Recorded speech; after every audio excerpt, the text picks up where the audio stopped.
Hard F's or hard F's.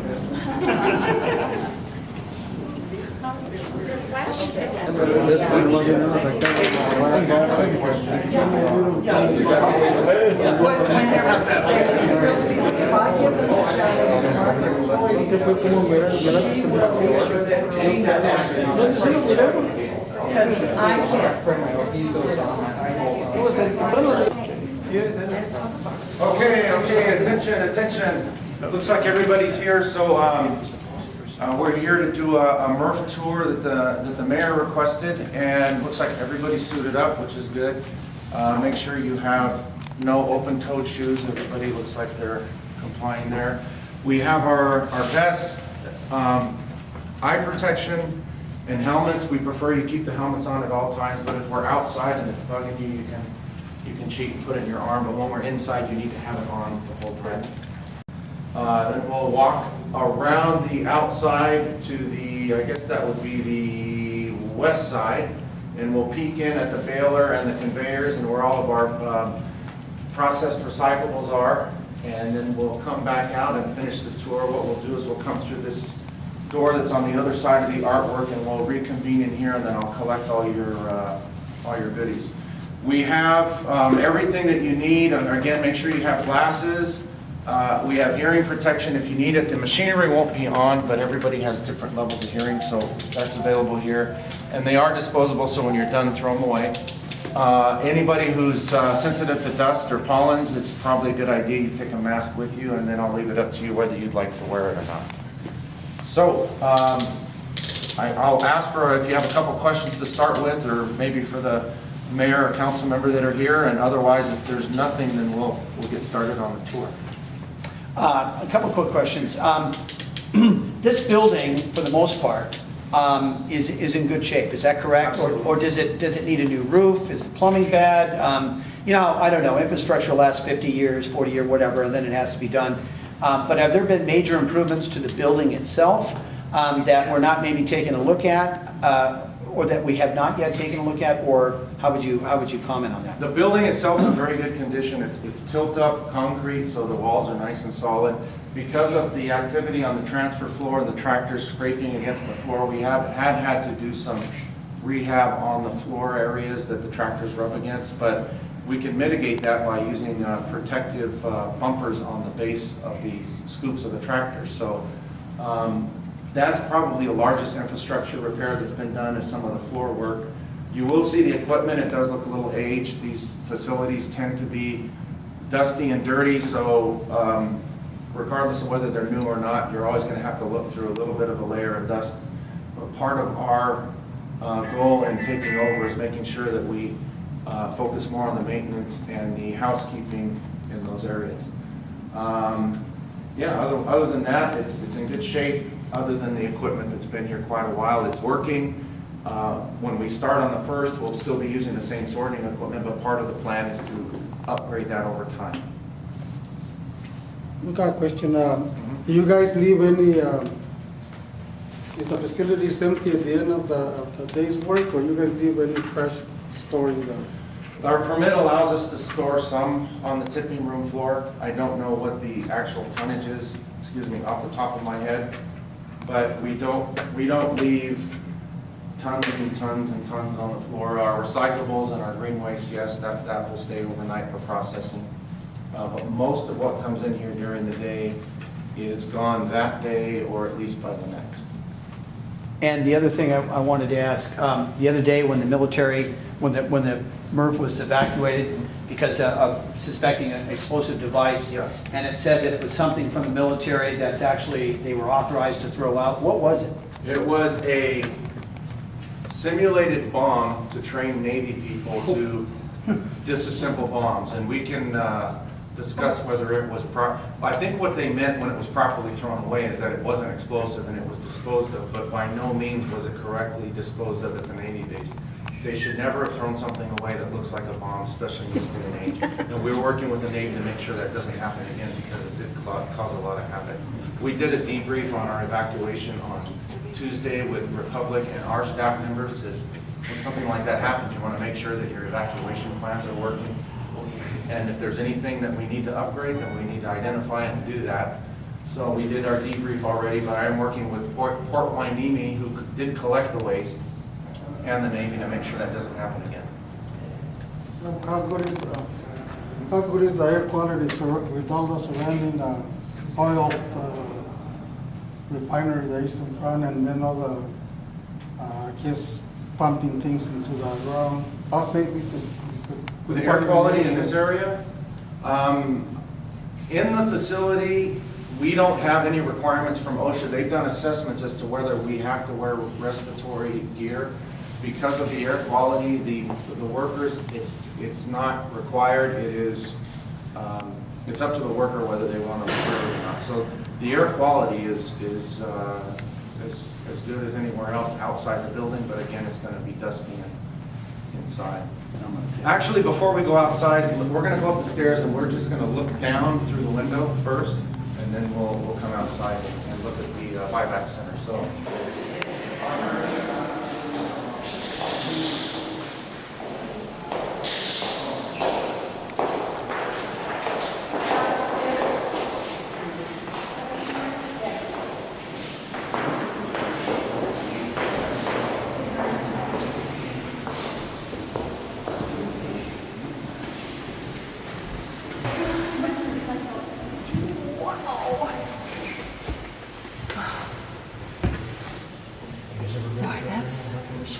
At the end of the day, that's all it's left.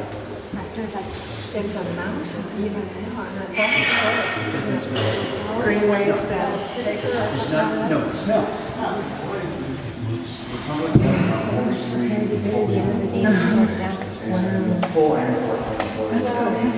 That's what's left at the end of the day.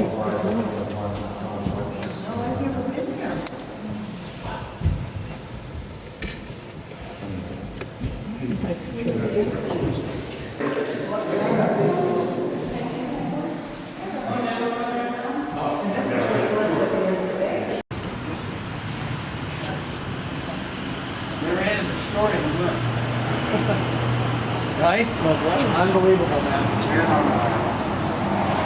Unbelievable. Mostly it's the same. Yeah.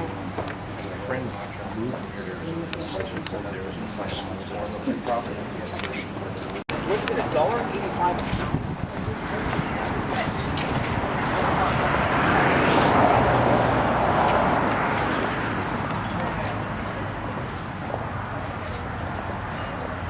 I've never been out here. I've lived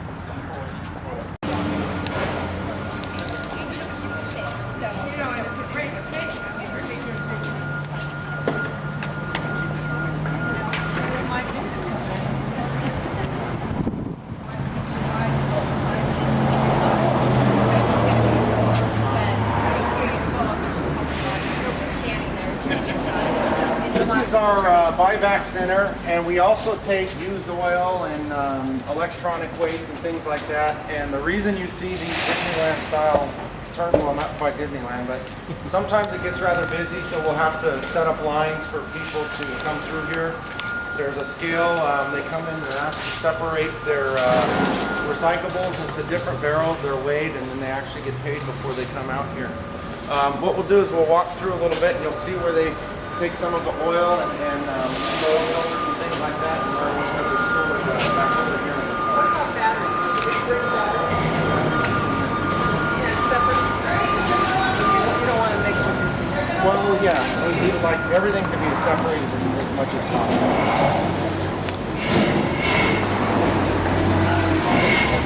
Let's hold on 2 seconds and report to the chair.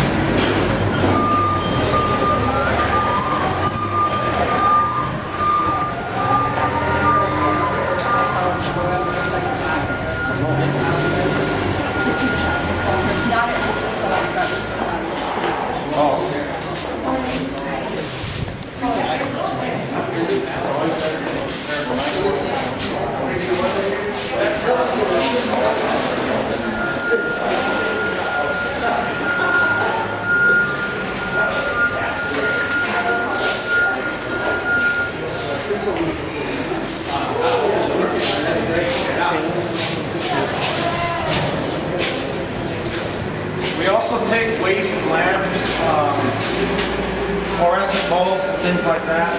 And you'll see these carts over here, they have absorbent on them, and what'll happen is when people have things in their car, they can use these carts to kind of help convey things over here so that they don't leak. And as you can see, the floor is pretty clean since 1996.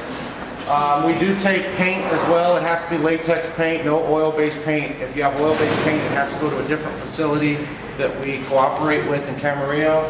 The used oil goes in a large container. We have a company come and pump the oil out from time to time.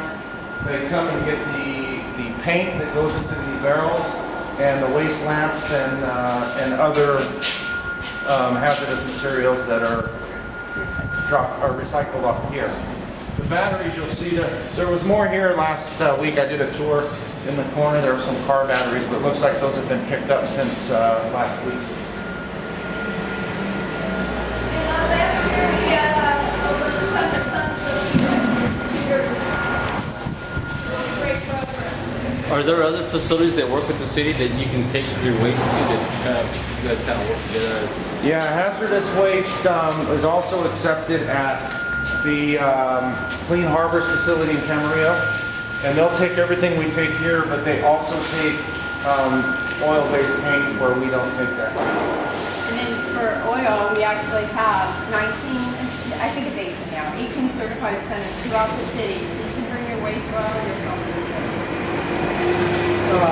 We try to get rid of some liquid. It's been a pain. I couldn't get nobody to take me. Called the Camarillo office. Is it paint?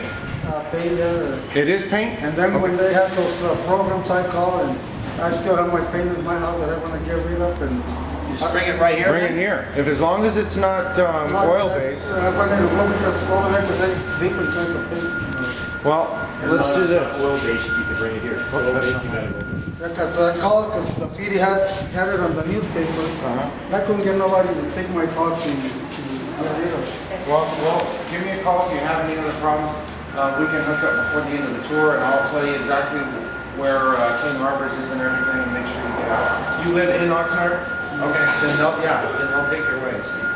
I was thinking if you're Wainini or something like that, they might not because you're not a resident, but if you are, they'll take it. Or it could be when you said liquid, it might be an unclassified liquid, maybe. All right, well,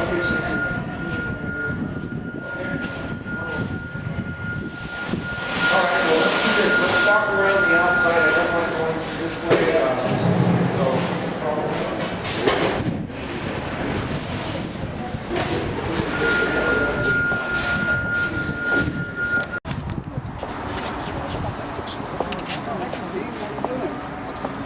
This is where the transfer trucks come. The big long haul trailers come underneath here. And the loads, or people bring them, their own containers, we will accept them. We have to segregate them, so that's why you see the propane containers over there. We don't do a propane container segregation. Those are all, we have a company come in when they're full and haul them away because they're considered a pressure vessel. Just behind you here is where the transfer trucks drive under. And when we walk around, we're going to see two slot openings that are the exact same size as the truck trailers, where our waste is pushed into, and that's where it gets transferred to the landfill. This is how the trucks line up and come to the facility.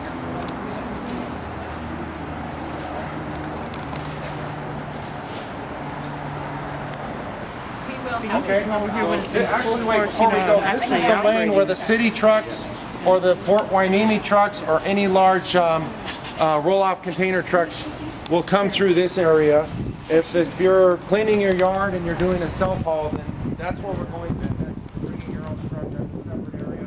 We don't let the public into the area to walk around. That's only for the regular vehicles because those people are trained to look out for the different equipment and everything where the public might not be.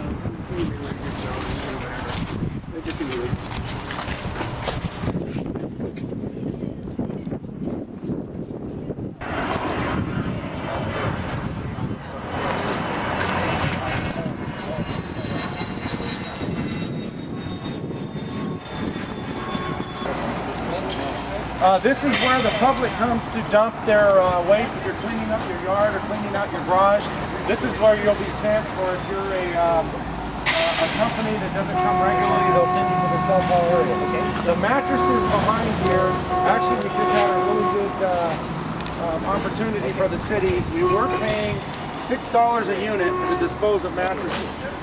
And a company would come in with this trailer here, they would leave the trailer just like this, we load it up and they haul it away.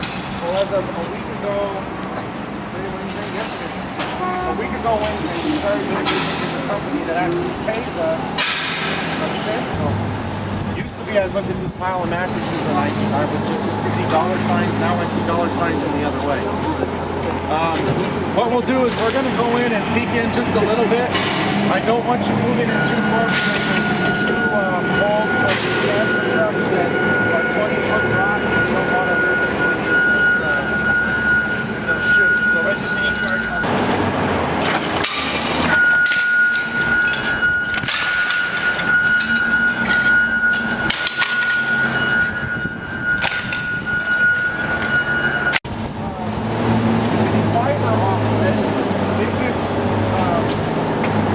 And woven into carpet foam. The wood is sent to pallet companies for pallets, and the metal is recycled for metal. So whereas these used to go into a landfill and sit for all those years, they're now 100% recyclable. Isn't it amazing how somebody didn't figure that out? Somebody figured it out. So where did you graduate from? Channel Islands. Yeah, I just. These are self-haul loads that have come in through the day. This is probably maybe a third of the day's work. The Republic employees will go through and pull out what they can by hand that's recyclable, and then what isn't recyclable ends up going into the chutes, which are now covered actually for the night. We put covers on them so people don't blow in. Or if we have a fire, the fire department doesn't come in and accidentally fall in. But this, what doesn't get recycled gets pushed into the transfer trucks to the landfill. You see some carpet over there right now. What we just did with the mattresses, we're working with the same company to do the same thing with carpet padding so that we can start pulling carpet padding out and we can start getting paid per pound on carpet padding instead of it going to a landfill right now. So every time you remove something from the waste stream, you're reducing your costs in your landfill and you're getting diversion dollars that come back to you and money that comes back to you that you don't have to pay to handle the material.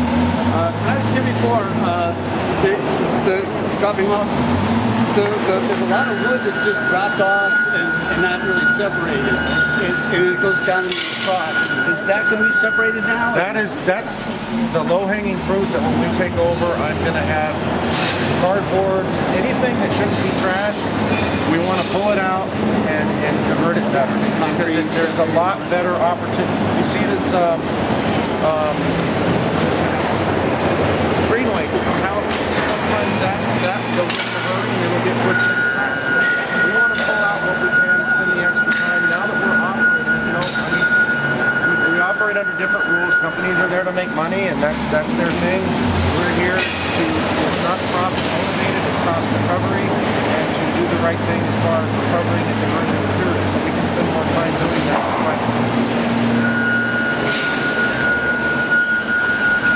There are some chutes over here that we have tire separated and some concrete, and as those get full, we have companies come in.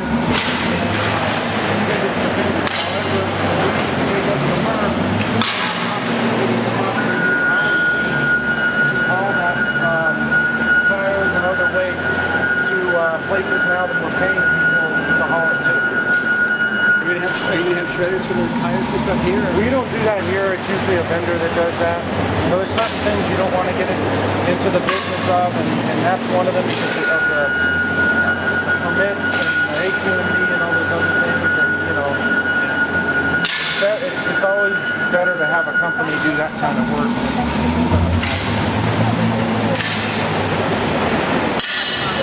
The longest time, I was told that palm tree fronds, are not processed in the green waste. Is that true?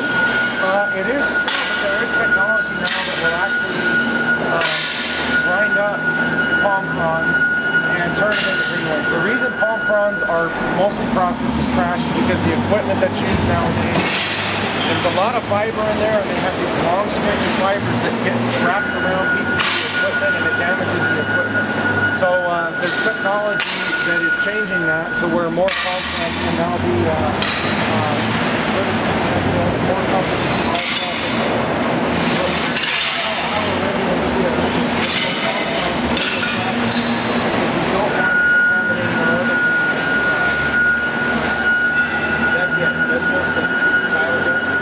No, if he's doing a demo, then he has a demo permit that has released all that. If he has a permit. But what we do is, certain things stick out, like the concrete vegetables, those are right down on the tile.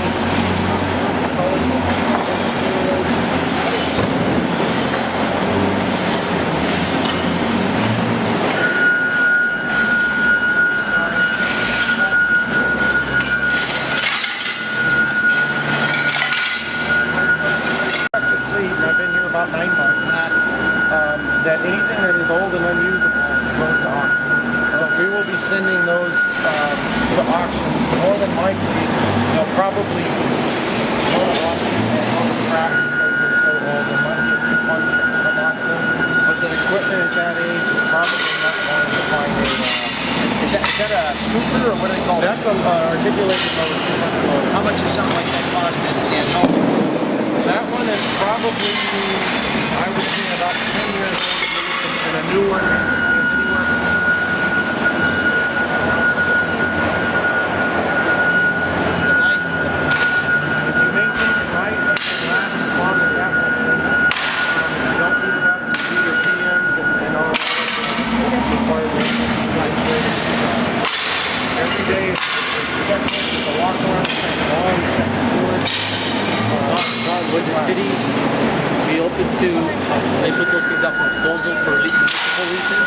And then they could get units every 2 or 3 years. If they make a service agreement, it'd be all off the city's side. Yeah, and usually if you're doing that, it ends up costing you more per month because you're doing all that. It's like leasing a vehicle with all of this maintenance. You look at the cost of that versus leasing a long-term or doing it around. We've done the numbers. It looks like because of the staff we're going to be able to hire here, we'll have 5 supervisors when we take over the MERC, and one of them will be assigned. That will be their job. All of the on-stock equipment, all of the stock rental equipment, making sure that the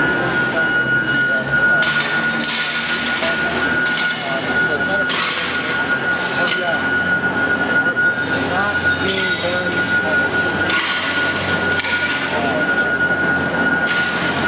and we'll also have new equipment. There's software that if somebody's driving or using the equipment, it sends me an email, so I get to get somebody's driving 30 minutes, maybe burning fuel, or they're pushing roads of course here or something like that. So we'll go ahead. There's no more people walking around outside. We're spending more on fuel and maintenance than we could be. Look where you're walking today. Right across the open pit. Right here.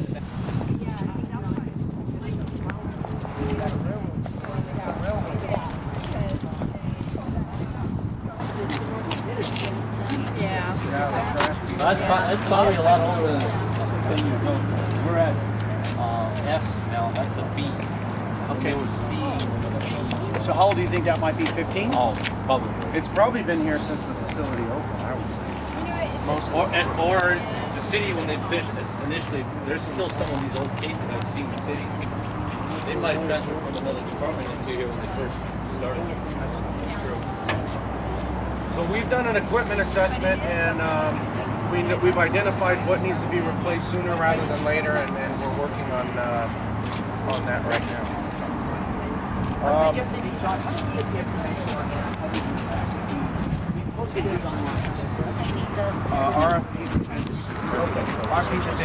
how do we get the message out to local businesses, which I know you're dealing with Caterpillar over these things, is that correct? Point Caterpillar down the street. And did that already went out as an RFP or? Well, it's on what's called the Government Merchandising Program with the National NJPA, which are existing piggyback bids that Okay. will probably how we got our fire engine.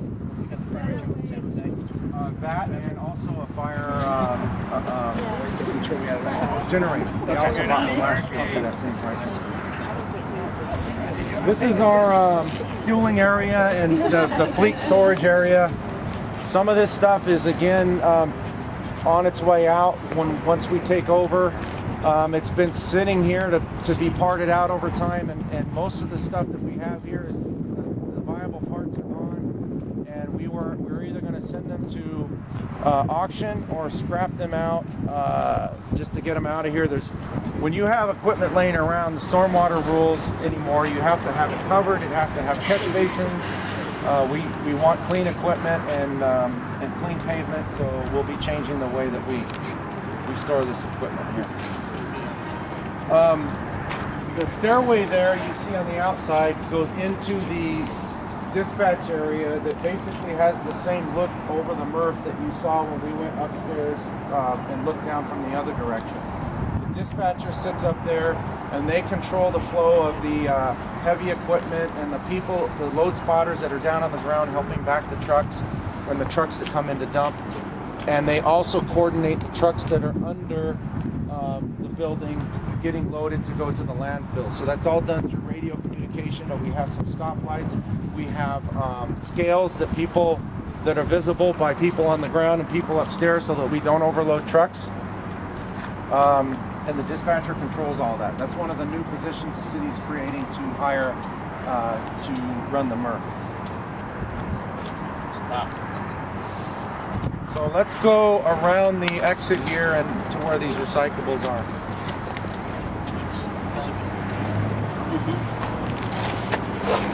They should have going to donations here.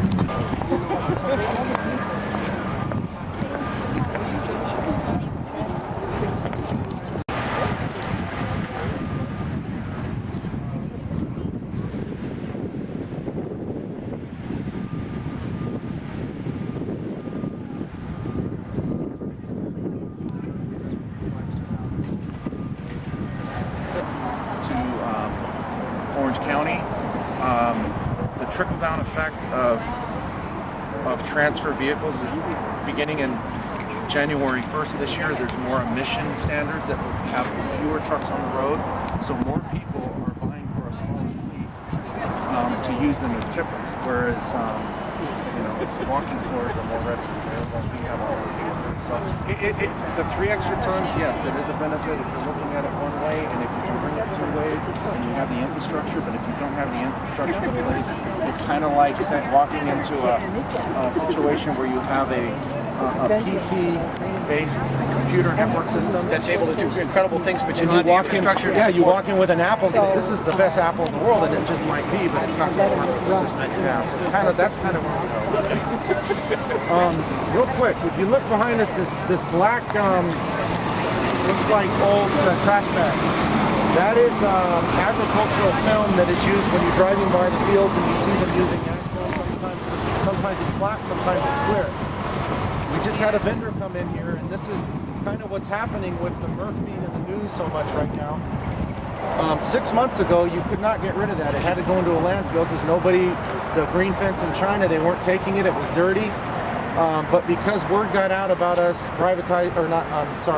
insourcing the landfill, we had a vendor come out and he came to the door. He says, Todd, I want to see everything you got. So I took him out here, and he's offered already to buy all of our ag film, something you couldn't move 6 months ago. So that's the kind of stuff that's happening with the word getting out of our MRF. People want your recyclables, and they want to do things with them, like send them to Vietnam or China to recycle them and turn them into other products. So so far the press has been good for us because people are coming in and asking us questions where usually it's the other way around. You're trying to find people.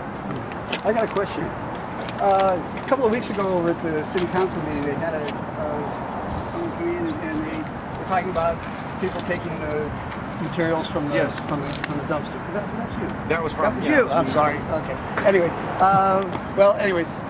we were saying that like a couple of shopping carts are like $4,000 worth of cans. Is that like a compressed thing, or is that like just the loose stuff in the in the shopping carts? Well, let me straighten that one out. If you look at a cube on the far right, that's not aluminum, but I'm going to use that as an example. They're stacked 4 high on the far right. If that was aluminum, that's worth about $1,800 per press. Now, what I was trying to say is it's not unreasonable to suggest that 12 to 15 shopping carts overpiled with bags could hold almost that amount of aluminum.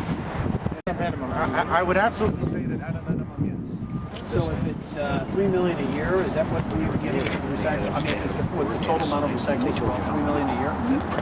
So about 300 Gs, about close to $500,000 is being stolen. If you do the math, and that's just aluminum. I mean, they know our routes better than us. We'll go. Our drivers go out to collect, and they've been picked through by either people just out for a few cans, or organized scavengers that have people out there in push carts. They have trailers. They have trucks. They meet in points, and they. Have you met with the chief on this? Absolutely. We're working on a. We've actually had 2.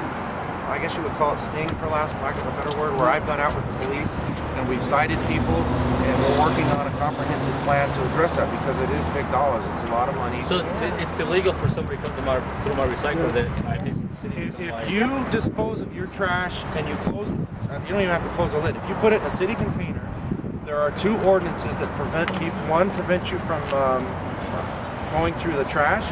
The other prevents you from going through recyclables. We just bought new. Look over there, you see the gray residential bins. From now on, every lid on a bin that I'm purchasing has the ordinance on the top. So that's part of the problem with enforcement is if an officer sees somebody pushing a cart, they can't prove where they got it. And also, you know what the judge is going to say, sir, were they warned? Where is it in the law?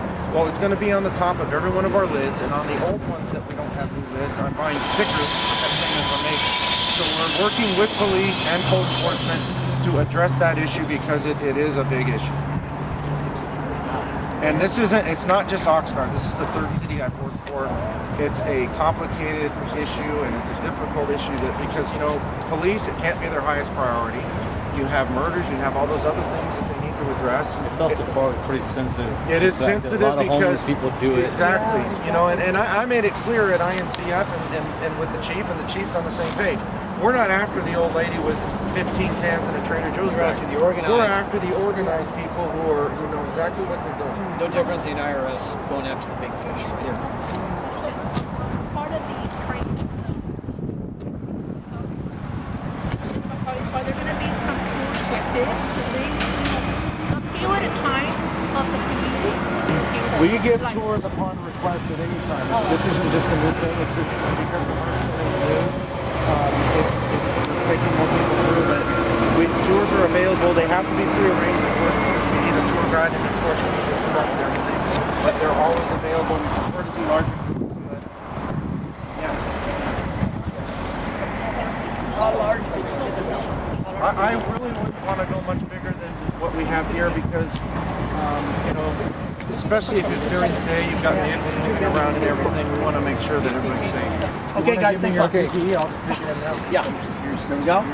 Thanks. Actually, it's kind of warm. Okay. All right. Yeah. Ta-da! There you There's go. no Superman. Remember that? Yeah. Thanks, Todd. I have to go pick up the kids, so I apologize. That's right. Thanks, you guys. Thanks. I'm going to come back again. Thank you. Bye, Julie. Bye. Thank you. Okay, bye-bye. Thank you. Bye-bye. Thanks, guys. Thank you. Do you want me to leave them? Do you know where? So I think we've covered just about everything. The only thing I missed to show you is when we're back over there, we have the scale house, which is where everybody weighs in, but there's nothing really complex about scale house. They come in and that's where they pay for their loads and give their deposit, and we weigh them out, and we also weigh our own trucks over there to make sure they're not overweight. We have weight tickets so that when it goes to the landfill, when we get the tickets from the landfill at the end of the month and ours, we can match them and make sure it's the same tonnage and we're not getting overcharged or undercharged or whatever.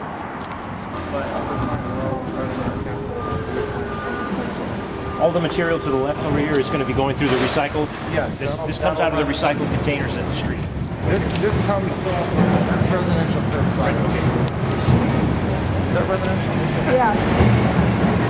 And that's why it's so important for everybody to pitch in and just put recycling in there, because once you start sorting to recycling and trash, that causes a problem. So that's why it's so important for everybody to help out. Just to recycle. How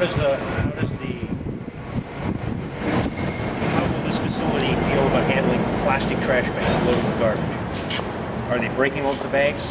If it goes through the MRF area, it usually gets broken through. But usually, if it's just trash, it gets on the tipping floor, it gets pushed straight into the transfer truck, and it'll break. Usually, it breaks open or something. But it's not. We're Hasn't been a not problem. looking in the bags to see if there's anything recycled because it's mostly garbage. Well, actually, it's not that big of a problem. I don't know. A lot of people don't close the bags anymore like that. I really haven't seen a lot of where they are closed like that. But I have, in fact, Barbara, Trish, and I have sorted on the sorting line for a couple hours up there. And if something does come through in the bag, you rip it open and you look through and see what you can get out. Well, I'm sorting mine at home, just the things that are recyclable in a separate trash barrel at home in my kitchen. Should I continue to do that? I mean, it's mixed glass and metal and plastic, but it's keep all it separate from the trash. Yeah, okay. Yeah, that's what I'm And the next frontier is going to be food waste too. We'll start. We have a pilot program in the city where we're working with Whole Foods and St. John's Hospital to sort the food out. And just in the two companies there, every week we're getting a little over 4 tons of food that used to go into a landfill, and now it gets taken out and turned 100% into compost. So we're saving, I mean, it's just a little bit. 4 tons a week is $160 in cost as far as what it would cost us to take it to a landfill.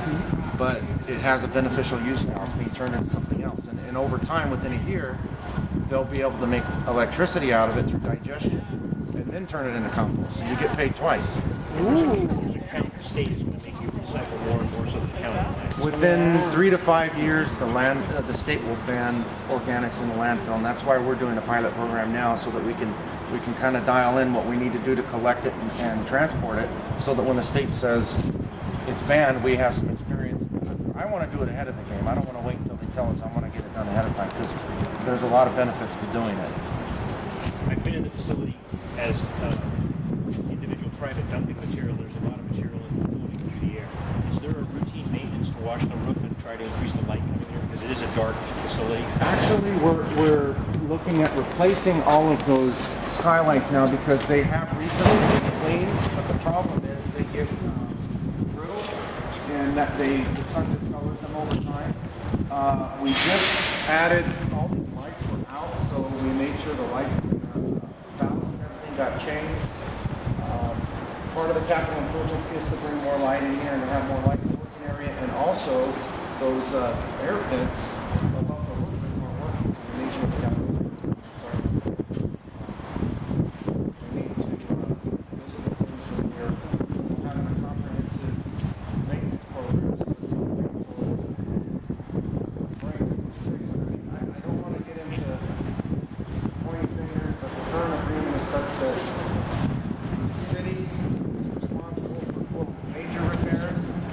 public is responsible for minor repairs. So if I'm a private company and I have to pay for a minor repair, or if I wait and it becomes a major repair, I mean, you don't have to figure out what's being done over time. You wait for it to grenade and you make a city pay for it. So we'll be going away from that model. Darlene, so I see most of these bottles come from your The neighborhood? from your neighborhood, right? Especially Modelo. Modelo. So 1 month only I'll for make sure my November. wife comes here instead of going to Well, it's over the end of November, so. well, anytime. Yeah.